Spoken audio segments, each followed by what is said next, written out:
Hallmark-style movies. Come on. Who's not afraid to admit that you like these kind of movies?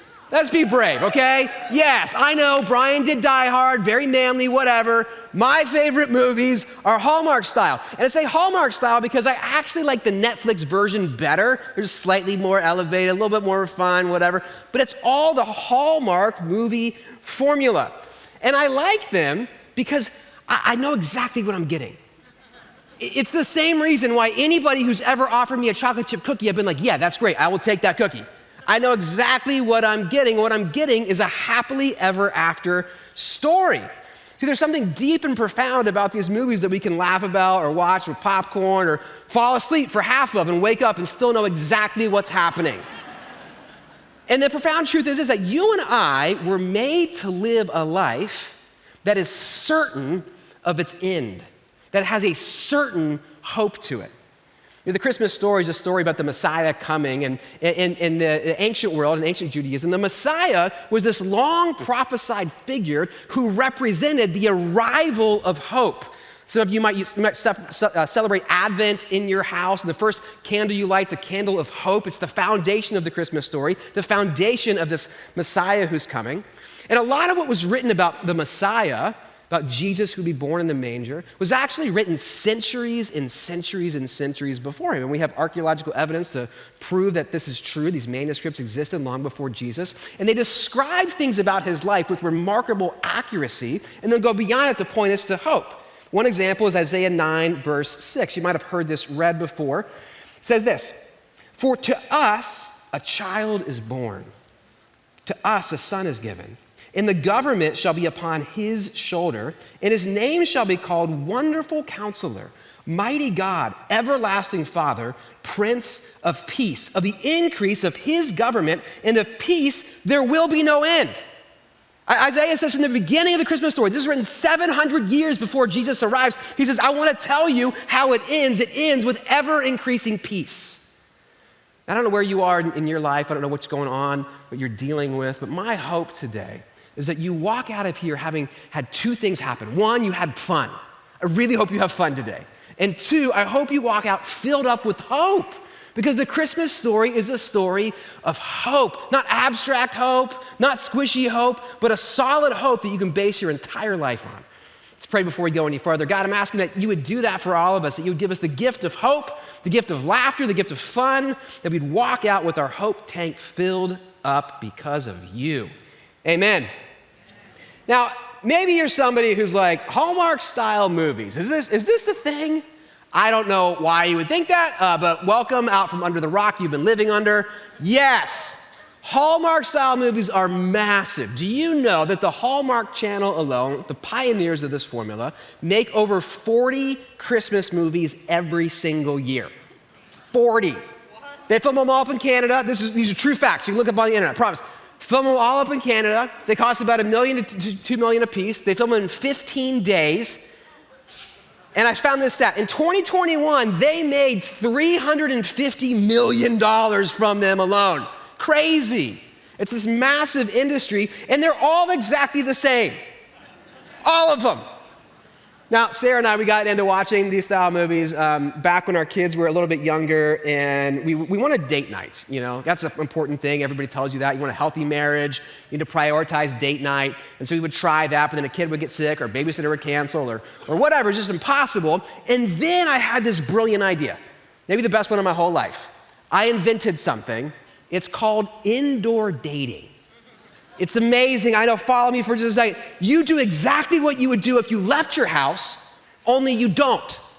That's how it goes. So our favorite version of this is we get takeout sushi and we put on a Netflix Christmas movie, and it is spectacular. And ladies, I know what some of you are thinking. You're like, man, Kyle, I wish I was married to you. You're telling me you take your wife on dates to nowhere. Wow. Yeah. That is technically true. Don't tell Sarah that, okay? Just if you let that be your own little realization, that's what happens. The point is, though, I've watched a lot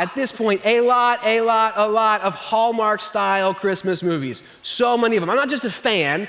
I'm not just a connoisseur. I would say more like a sommelier of them. And I'd like to recommend a few, just kind of pairings, some vintages that are particularly favorites of mine in case you're new to this. Just kind of introduce you, give you some indoor date nights if you're interested. If you want something older, I'd recommend a 2019 vintage. It's called A Night Before Christmas.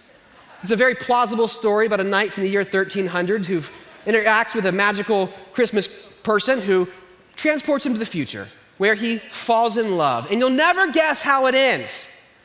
Happily ever after.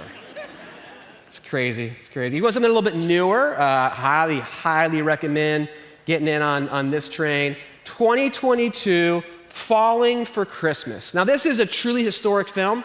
I think it's going to go down in the history books. Why? Because it's played an important role in Lindsay Lohan's Lohanescence. She's back.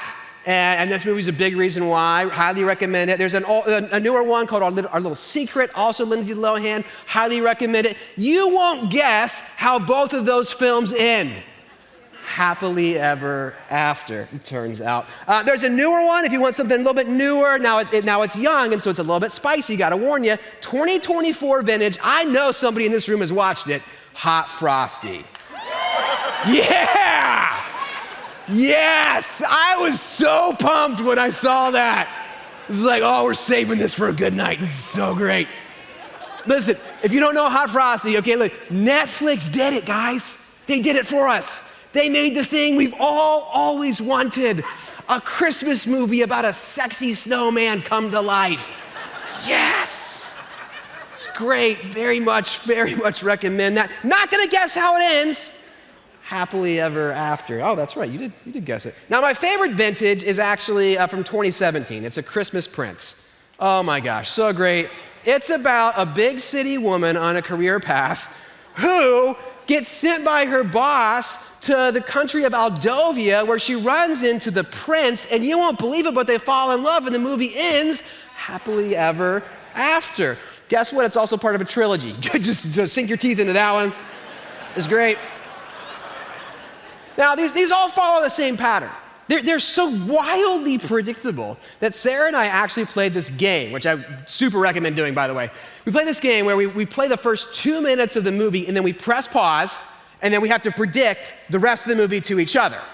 And then whoever gets the closest wins. And we're always like both the closest because it's so easy. So incredibly easy. Now, in this series, we typically play clips from movies, but today we thought we'd mix it up just a little bit. Because these movies are so wildly predictable, we actually think we can create our own movie live together right now. That's exactly right.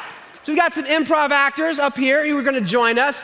First, for a female lead, we were able to find a professional improv actress, Susan Jung. Please welcome her to the stage. Susan, fantastic.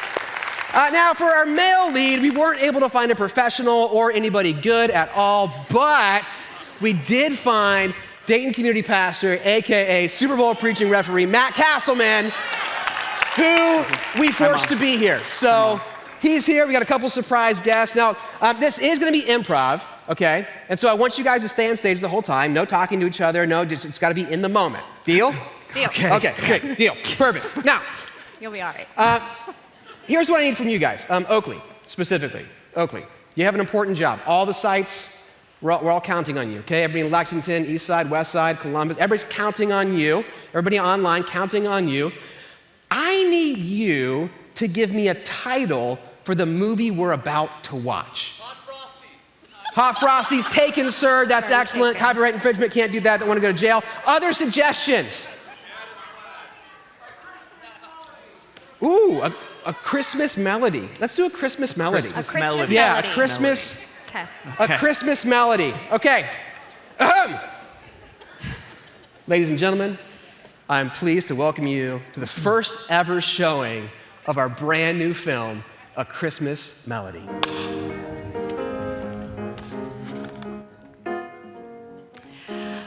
Oh, Carly, thank God for these coffee breaks, am I right? Yes, oh my goodness, Ashley, you're not gonna believe it. This time of year it takes us over every year. I know. I'm working at this snow globe factory, just really takes it out of you. Yeah, and every time I think If we're gonna get a break, we just get swamped. We don't. But that's okay. You know why? Because I am a big city corporate woman. You're right. And my career is everything to me. So I will continue to take these orders for the singing snow globes year after year until I get my promotion. As you should. You know, you are a boss. I am. And I respect that in you, but I gotta tell you, there's something missing. What? In your life? I have everything I need. I have my career. like your love life. Carly.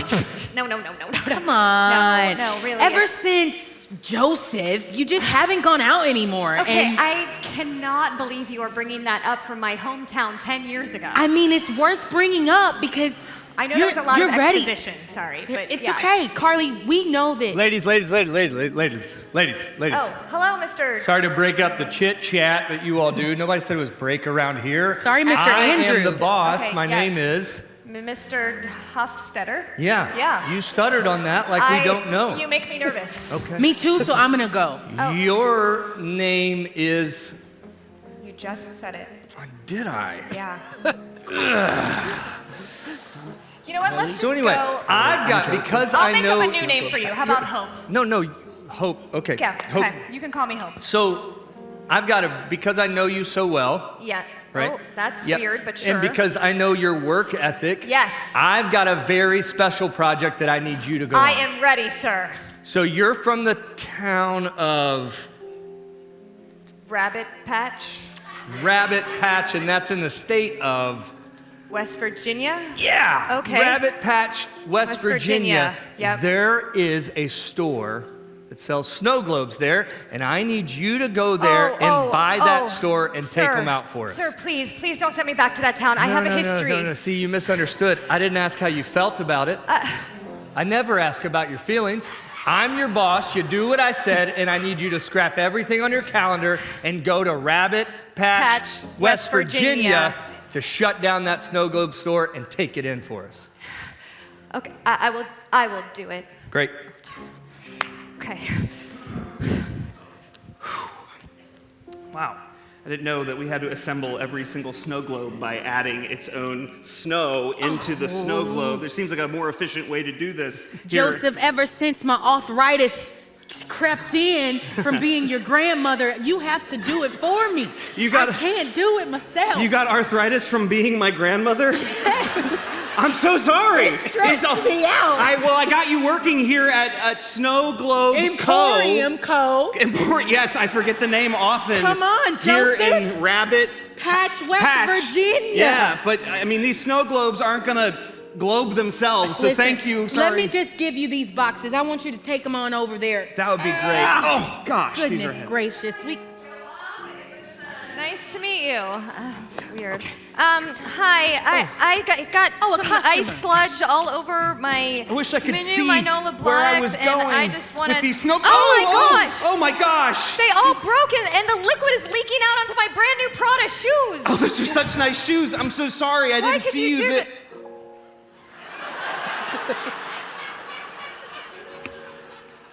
Carly, it's you. Joseph. That is my name. That is Joseph. Joseph is your name. Yes. And Carly. Yes. Carly, you Yes. look incredible. It's been Well, so thank long. you. Yes. Oh, your Carly, grandma. welcome back to Yes, town. thank Are you. you moving back? Oh, no. She's no. moving back. No, I'm Oh. not moving back. No. Wait. No, I'm from Big City. And yeah, I don't want to. You've been to Big City? I live there. I live at Big City. We're in Yeah. Little City still. Yes. Well, you two remember how you used to just love each other and went out to prom that's together. That's really right. aggressive Celebrated to say that. You okay. just remember that? I remember the good We times. went to prom and you wore those really tall heels again, being taller Yeah, than me sorry. again. Well, I'm That's going to excuse myself and let you youngins catch up. What do you say? It's been so long. It has been a really long time. The last time I saw you, oh gosh, I feel terrible. Well, it would have been the night you were supposed to meet me at the state fair Yep. in Rabbit Hash. That was going to be a wonderful date spot. Yeah. And I'm so sorry. I missed You it left me holding because the corn dogs. I would love to. Nope. Nope. Leave that alone. Leave it alone. Yeah, I forget that part. But I missed it. I'm so sorry I wasn't there for you. I know was. What? No. You know what? It's fine. Well, I've gotten over it because I have a corporate job now, and that means everything to me. And this small town, I've outgrown it, quite honestly. Hey, Joseph, what did you say you run into town? You know I'm banned over at the Snow Globe Emporium code number 2. Ooh, so yeah. how about you go over there and pick up those supplies? It's in my name. And you know what? Show Carly the town while you're at it. Yeah. The town has changed so much. You just gotta see. We're not just rabbit patch. We got raccoon patch. We got lizard patch. We got plenty of patches. That's right. That's So right. you two just have a good time. What do you say? I don't want to take Thanks you away so from much. your making snow globes. No, Do my they sing? Do my these snow globes- arthritic grandma can take care of all of it. Okay. I would love to show you our small town that has branched out into many different animal lots names. of patches, yeah. Well, let me show you all the patches. All the patches. And they are this way.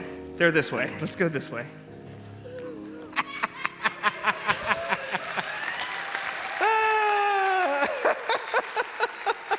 Rabbit patch. I didn't see that coming. That's great. Okay. Fantastic. Fantastic.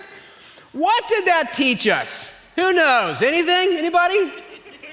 It's this. Tell you what. Number one truth from Hallmark-style movies is that your life will go off script. Do you notice that? See, every single one of these movies, every single one of us, we have a script for our life, we have a plan, we have a thing that we think is gonna happen. You know, I'm gonna go to high school and graduate and get into a good college and get a good job and then meet a good girl and then get married and have good kids, right? That's kind of this progression. But what Hallmark-style movies show us is that the script always breaks. Something happens that sends us off of our path. The big city girl gets sent back to her small hometown and meets the guy she didn't want to see again. This is our life, and this is the Christmas story. I mean, think about this. Christmas story has a female lead. Her name is Mary. I don't know if you've heard of her before. Mary, mother of Jesus. And her life literally has an off-script moment. She's in the spot of life where she's happily betrothed, she's engaged, wedding's coming, she's planning for it, she's thinking about it, she's got her life picked out with this guy named Joseph. And then out of nowhere, the off-script moment happens. Here's what it says in Luke 1:26. In the 6th month, the angel Gabriel was sent from God to a city of Galilee named Nazareth, to a virgin betrothed to a man whose name was Joseph, of the house of David. And the virgin's name was Mary. And he came to her and said, "Greetings, O favored one, the Lord is with you." But she was greatly troubled at the saying and tried to discern what sort of greeting this might be. And the angel said to her, "Do not be afraid, Mary, for you have found favor with God. And behold, you will conceive in your womb and bear a son, and you shall call his name Jesus. He will be great and will be called the Son of the Most High, and the Lord God will give to him the throne of his father David, and he will reign over the house of Jacob forever, and of his kingdom there will be no end." And Mary says, "Wow." No, it's not what she says at all. She's like, "What? How can this be?" Like she's not pumped about it. It's this off-script moment for her life, which, by the way, makes her perfectly fall in line with every major character in the Bible ever and with all of us. Think about it for just a second. Abraham's a successful business owner. He's growing his business. He's growing his flocks. He's getting more wealth. And then God out of nowhere shows up in a dream and says, "Abraham, I want you to leave everything you've ever known, and I want you to head out the door, and I'm not going to tell you where you're going until you start moving." That's an off-script moment. Think about, for a second, Joseph. Joseph gets sold into slavery, off-script moment, wasn't planning on that. Moses, he gets put into a basket and basically put up for adoption. Then he gets exiled for 40 years. Then he gets sent into a job that he doesn't want, to be the mouthpiece of God. All off-script moments for what he planned for his life. Ruth has off-script moments. Her husband, her father-in-law, and her brother-in-law all tragically die at about the same point in her life. Off-script moment. Esther, she marries a guy who she can't even reveal her ethnicity to. Leah marries a guy who doesn't even love her. All the disciples, Peter wants to be a fisherman. Off-script moment, Jesus comes along and says, "Follow me." Matthew thinks he's going to be an accountant, a tax collector. Off-script moment. Paul, off-script moment, again and again and again, and it's us. In fact, I'm willing to make a bet. There's never been a single person who's ever lived whose life followed their script. None. Think about your life for a minute. When did your life first go off script? Was it when you didn't get into the college you wanted to, or when you didn't graduate high school? Or was it when she said no? Was it when you got a divorce when you were young? Was it when you had a baby unexpectedly? Was it when you couldn't conceive? Was it now when you find yourself still not married? Was it a career that went sideways? When did your life go off script? And I don't know when, but I do know that it has. It has for all of us. See, part of the formula in these Hallmark-style movies, part of the reason they resonate with us is because they bake this in, this realism inside of these movies that say, yes, your life will go off script. Not just once, by the way, but again and again and again. You know, Mary is this incredible figure, but I think sometimes we look at her and she kind of becomes almost two-dimensional. But she doesn't live a two-dimensional life. She has this first off-script moment, and it was a big one, by the way. She knows that Joseph's likely to leave her. All kinds of things are likely to happen. But then, good news, he doesn't.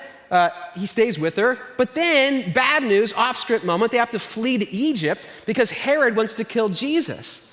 And then more off-script moments happen. It's pretty clear from the historical record that her husband, Joseph, likely died young. Why do we believe this? Well, for lots of reasons, but one is at the cross, Joseph, who was a righteous man, who was a good earthly father to Jesus, is nowhere to be found, but his mother Mary is. And on the cross, as he's dying, Jesus actually points at his friend John and he says, "Will you take care of my mom for me?"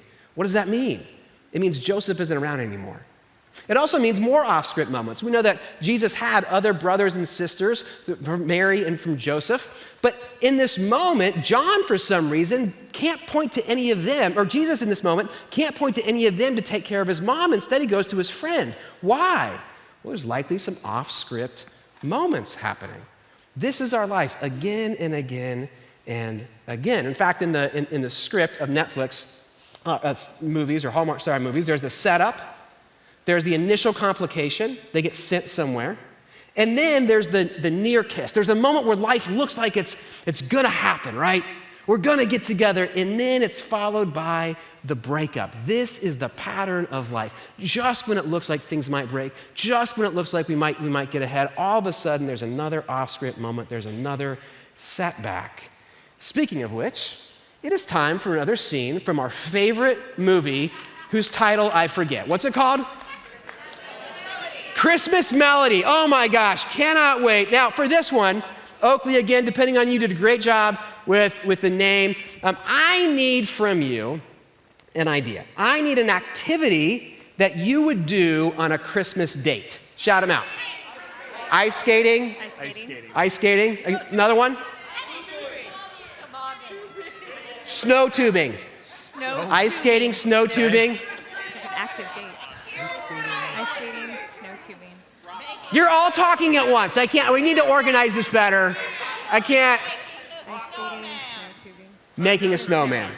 Making a snowman. Ice skating, snow tubing, making a snowman. Perfect. Ladies and gentlemen, welcome to Act 2 of A Christmas Melody.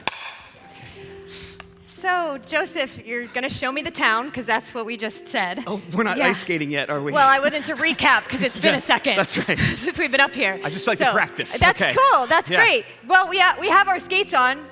Yeah. So we might as well, you want to just go ahead? Yeah, that's no better way to do it. All right. Here we go. Oh, you're following me. Oh, okay, no, that's... sorry. That works. I forget how to do it, and you're doing it no, so it's well. okay. I know. Oh, my skate's a little wobbly. Oh, no. Oh, no. Oh, no. Oh, I might fall.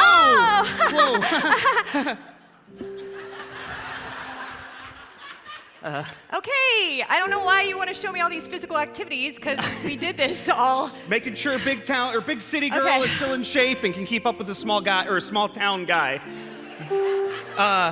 Tubing. It's okay, I know you struggle with that. It's all right. It's okay. It's our secret. Yeah. This makes me think of the time we had that 7th grade party, and the talent show was afterwards. Do you remember? I remember. We sang that song together. Do you remember how it goes? And here, let's put our tubes down and do the choreo. Jog my memory and I'll catch on. It was Jingle Bells. So, ready? Yep. Jingle bells, jingle bells, jingle all the way. How can I forget? Step. Oh, what fun it is to ride in a one-horse open sleigh. Yes, that was it! Oh my gosh! Okay, anyway. I can't believe you still have it in you. That was fantastic. Yeah. Anyway, snow tubing. Snow tubing, yeah. Oh, mine's deflated. It's not going to work. Well, I get. Here's one that we could share. Okay. After you. Yeah, I'll hold okay, it. all right. And let's see if what's the best? I don't know. Okay. Yeah, here. If It's a little, Okay. Oh, hey. Yeah, hi. Hi. Nice to see you, Carly. Well, wow. Wow, This is really special. Yeah. Like. Okay. Hey, you again. Yeah. Oh boy. Hey, Oh gosh, right in my eye. Oh, there, I missed. Sorry. Totally missed. That's all right. Yeah, You here we usually go. did. This, Okay. this packs really well. That's nice. Wow, you're really good at this. Thank you. Yeah. It's like I I'm didn't know- seeing you in a whole new but old light. Same. You know, I've been spending so much time packing snow in snow globes that I think I've forgotten to add a melody in my own heart. Yeah. Yeah. Do you think you could teach me? I mean, I did teach you the dance and the jingle bell thing. So That was- I don't know. I feel a little unsure, a little hesitant. I feel like my life has been staccato lately, and Yeah. you know, I don't know. I would assume something would happen now that would interrupt us, but it's okay. We'll just wow, that was weird. That's a weird ringtone. Yeah, it sounds like a bird chirping. Okay, I'm gonna change that. Yeah. Hang on one second. Let me get this. Sure. Hello. Oh, hey, Carly, how's it going? Oh, hey, hi. Yeah, I'm in my hometown of Rabbit Hash, and I've been snow tubing and ice skating and building a snowman, and Joseph is here. You're kidding. I mean, work is crazy, but it's fine. So are you like doing job? Are you like with Joseph? Like, what's happening? Tell Okay, me. I don't really understand you. Sorry, hold on. My ringtone is oddly able to cut through this conversation. Okay, well, I'll catch you later. I'll catch you. Get it. Okay. I'll talk to you later. Thanks. Hello? Carly, Yes, sir. Yes. what is your ringtone? Sorry, what? What's your ringtone? What? Just a small town girl. It's fine. Doesn't matter. Great. All right, Okay. give me the snow globe update. Okay, yes. So I haven't really purchased the store yet. I'm working on it. But Wait, things are happening, and there was a snow tube thing. And Wait. Are you telling me I didn't make it clear? If you don't close this deal, new year, new job for you. Okay, no, I will close the deal. I will buy out that store. I will be ruthless, just like you taught Lock me. it in. Come on, put Locking your big it in. girl pants on. Get out of snow tubing. I don't know if you Okay, did that. I'm not sure. I'm not supposed to know that because I'm in a gonna different have to talk to HR town. about that big But girl pants thing. That was weird. Lock it in. Yes, sir. Yes, sir. He's just a little inappropriate sometimes. Okay, Joseph. Hey, I'm ready to. Okay, the smoking thing, that's new. Picked it up after church last weekend.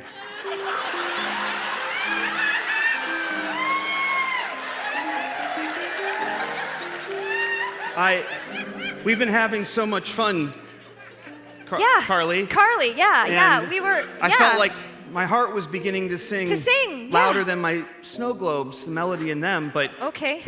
you know, What's like when you seem upset about something. When I dropped all the snow globes, they shattered. I heard what you said, and my heart is shattering too. Okay, that was a long way to get there. So what happened? You overheard what I said about what? Buying a business, sealing the deal. Oh no. Big town girl, more like big time attitude, and this melody. Okay, listen, you're misunderstanding. You're gonna milk the melody thing, and it's I not gonna really go well. am. So, I'm mad. Yes. And I'm going back to my small town, my No. snow globe company. No. I'm out of here. Joseph.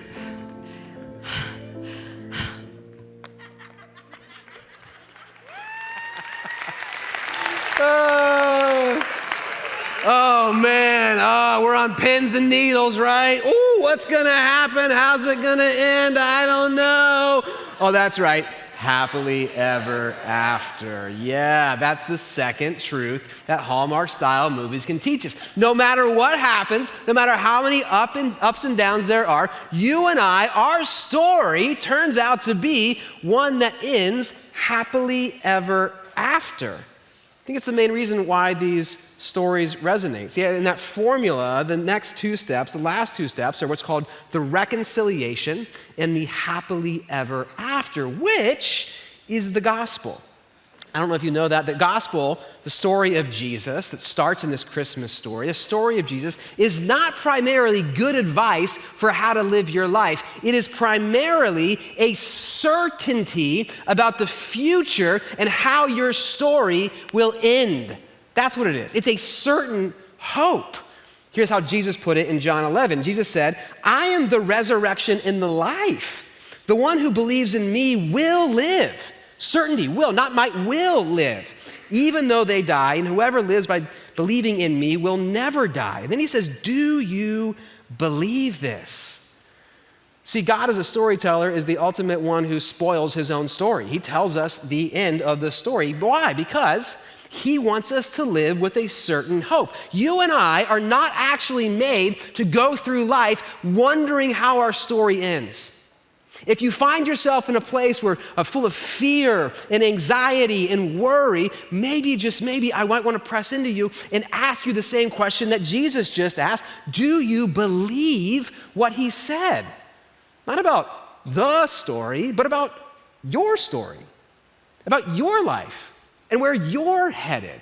The Prince of Peace who brings ever increasing peace. Do you believe that's the trajectory of your life? Now, this idea of certain hope, it's very, very different than the world's idea of hope. See, I think the world uses this word hope, but what we mean by hope is a wish, you know? We say things like, I don't know what's gonna happen, but I hope that. And what can happen is it feels like the Bible story, if you apply that kind of hope to the Bible, what the Bible's asking you to do is to live a Disney life. Wish upon a star, that whole thing, right? That's the Christmas story. Oh yeah, there's a star up in Bethlehem. You kind of hope on the Christmas star and just dream that everything will be great. No, that's not the kind of hope the Bible talks about. That's a fool's hope. That's wildly different. By the way, wives, a fool's hope is what you have if you want your husband to get you the thing you want and you haven't told him exactly what it is. And I cannot stress the word exactly enough. I mean exactly. Like put it in the Amazon cart, click buy now, and then tell them what you got, okay? That's how you have to do it.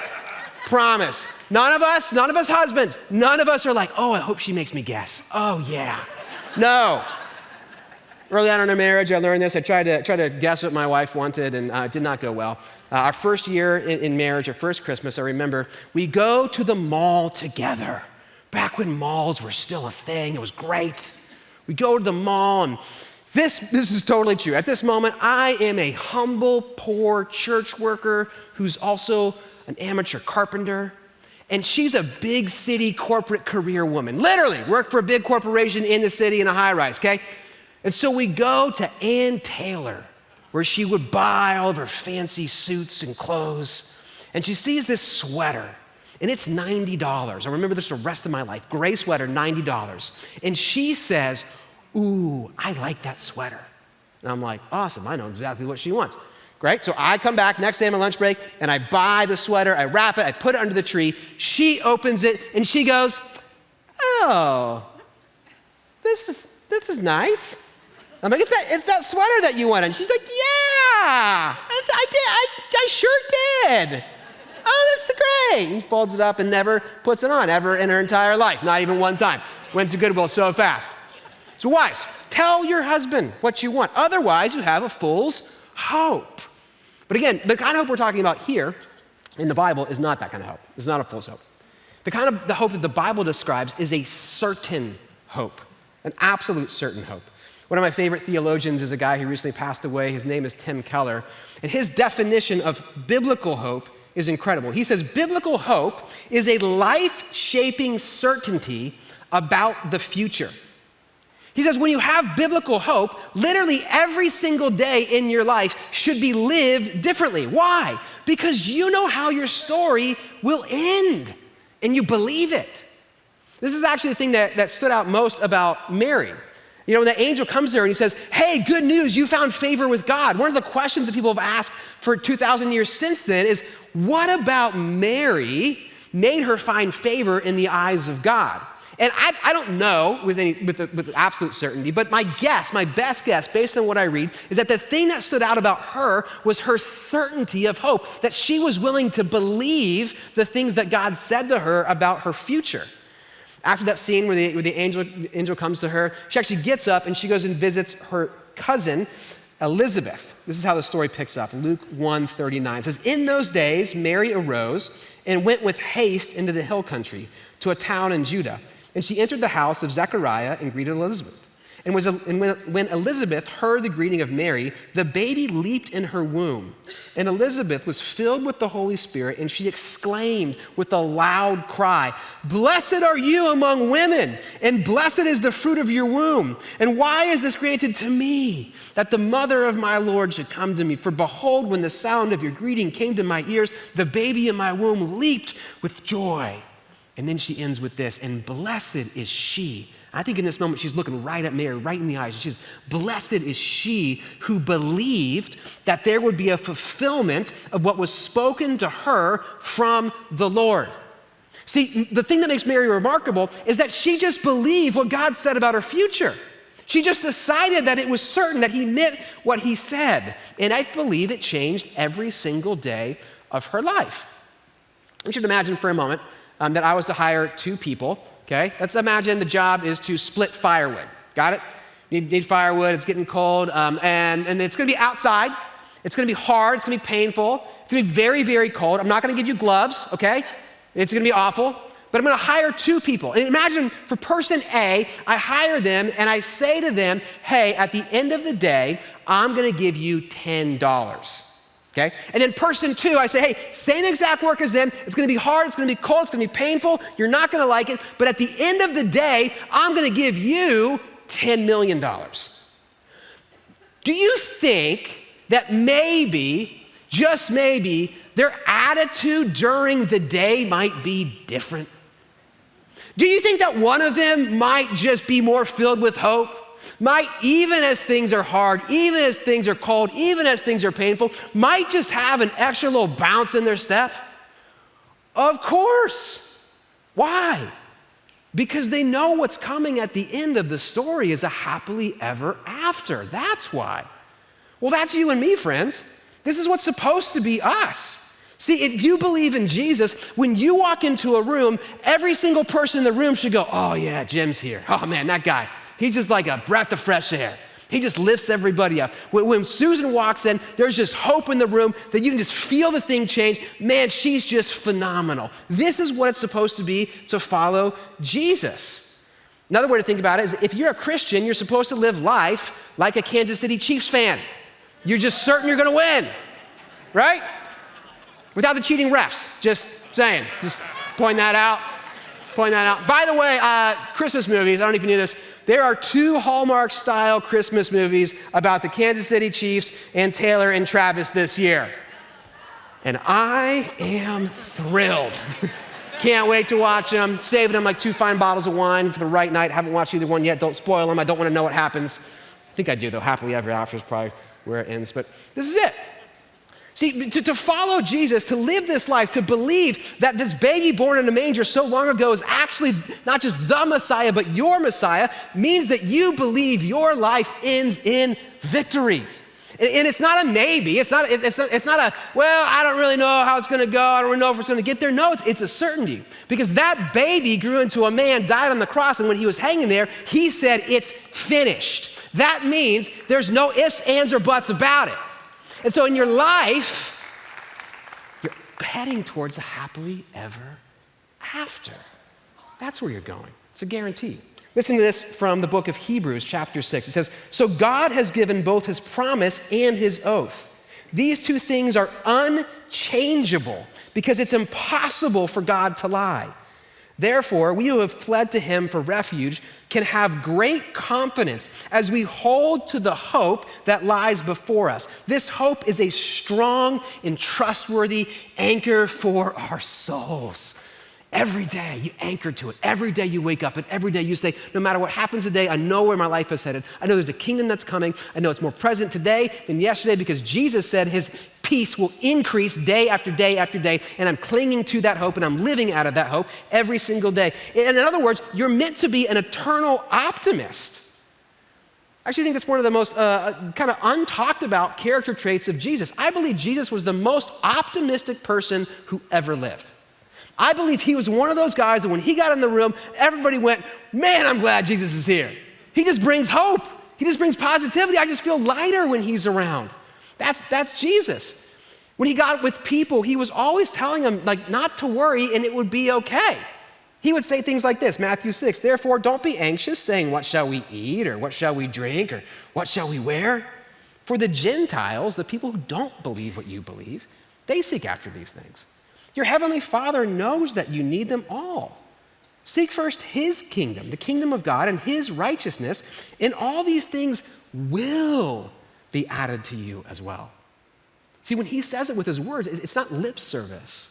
It's the same word that created the universe, that established reality. He says, this is the reality I'm establishing for you. It's not rose-colored glasses either. You know, Jesus wasn't just an eternal optimist. Jesus was a realistic optimist. He wasn't promising that every moment and every scene of your entire life would go just perfect on script. He did not promise that at all. John 16, he said, truly I say to you, you will weep and lament, and the world will rejoice. You will be sorrowful, but your sorrow will turn into joy. He says, yeah, you'll have some scenes you don't like, but it's not the end.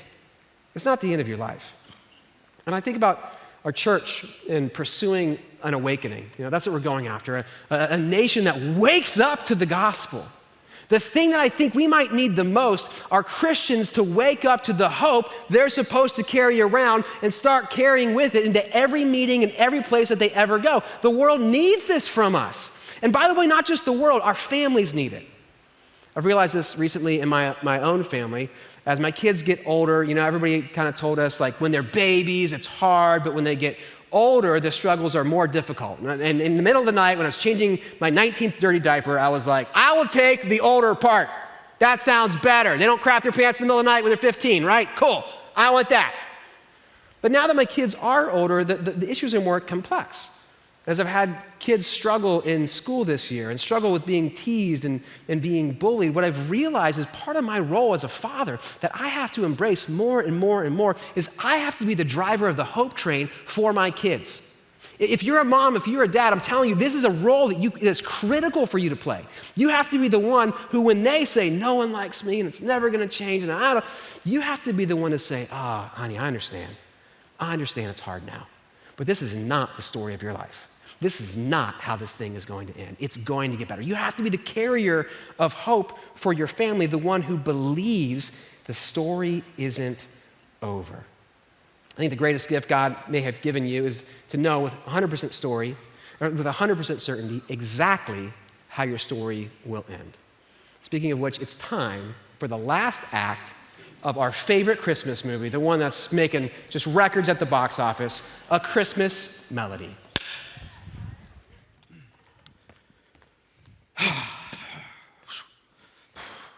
What's gotten into you? Grandma, my heart is more mangled than those old arthritic hands of yours. I thought I could fake it here at our Snow Globe Emporium Co. Yes. But I can't. I feel like one of these snowmen trapped in my own snow globe, Grandma. Well, let me tell you, you know you love this girl since you were knee-high to a grasshopper. I was very little. Very tiny. Yeah, just a few years ago. And you deserve happiness. I do. And I think you better go get her. She is at the bus station right now. She's getting on a bus? She is going to go back to Big City? The Big City bus station. And you don't want to miss her. I don't. You love her. She makes my Christmas merry. And a melody in your heart. That's right, and puts a melody in my heart. I'm going to go get her. After I'm going to her. go save Christmas.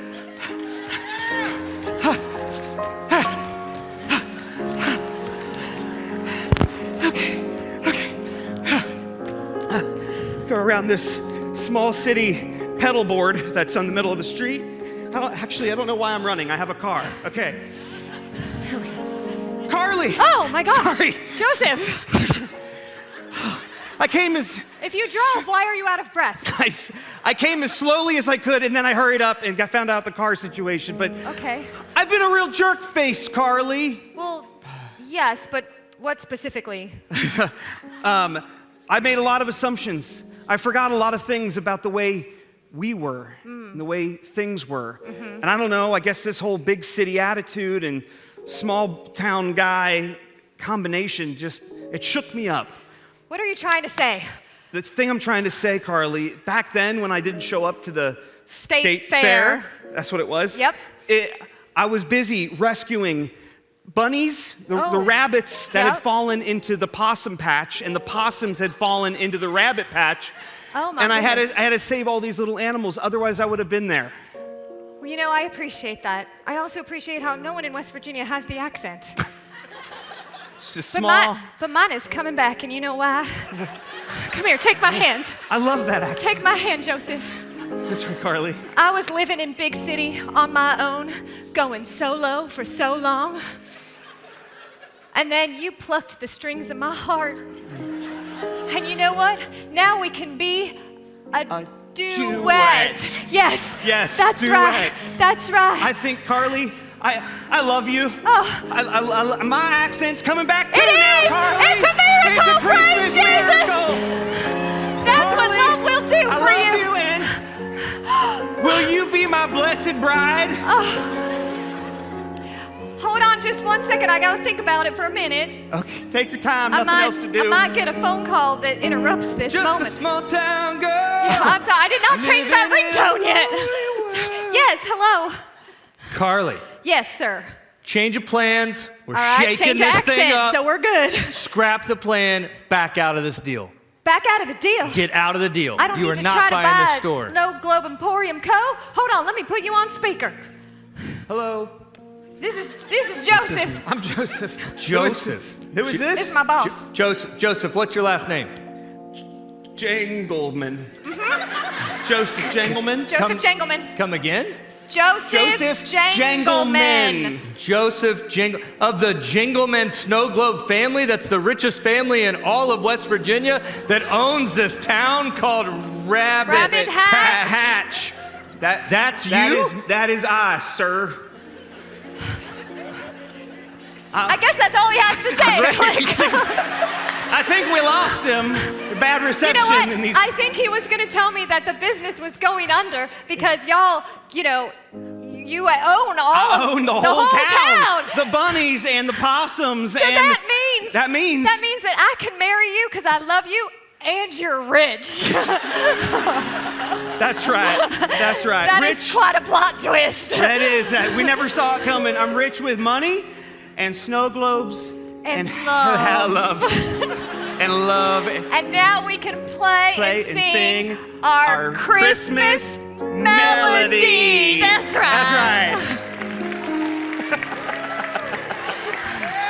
Good job. Yeah, hey, can we thank them? That was amazing. Justin, Hannah, Matt, Susan. Amazing, amazing, amazing. Oh my gosh. Yeah, we will send you guys the royalty checks. As soon as Netflix wants to make that movie, look out for that next year. Spectacular. Shocking, right? There was a happily ever after. Earlier in the service, I read you that verse, the one from Isaiah, about the prophecy of the coming Messiah. There were names for him, things like Wonderful Counselor, Mighty God, Everlasting Father, Prince of Peace, these incredible names. But I'll tell you that the name that I love the most for Jesus this Christmas isn't any of those. It's actually one that comes out of the very last book of the Bible. It's the name, The End. It says this in Revelation 21. I heard a loud voice from the throne saying, "Look, God's dwelling place is now among the people, and he will dwell with them. They will be his people, and God himself will be with them and be their God. He will wipe every tear from their eyes. There will be no more death or mourning or crying or pain, for the old order of things has passed away." He who was seated on the throne said, "I'm making everything new." And then he said, "Write this down, for these words are trustworthy and true." He said to me, "It is done. I am the Alpha, I am the Omega, I am the beginning, and I am the end." I don't know where you are in your life.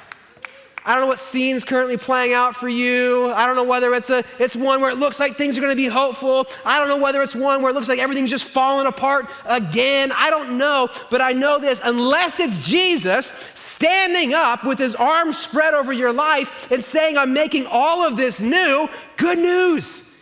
It's not the end. That's the end of your story. See, you and I, if you believe in Jesus, your story ends, guess how? A happily ever after. Jesus, thank you so much for your story. Thank you for the Christmas story. Thank you for the certainty of hope, the rock that we can build our life in. I'm asking for everybody here, Lord, that you would fill up our hearts with hope, that we would have the courage to believe that you are who you say you are, and that your love for us really, really, really has no end. Thank you, Jesus. Amen.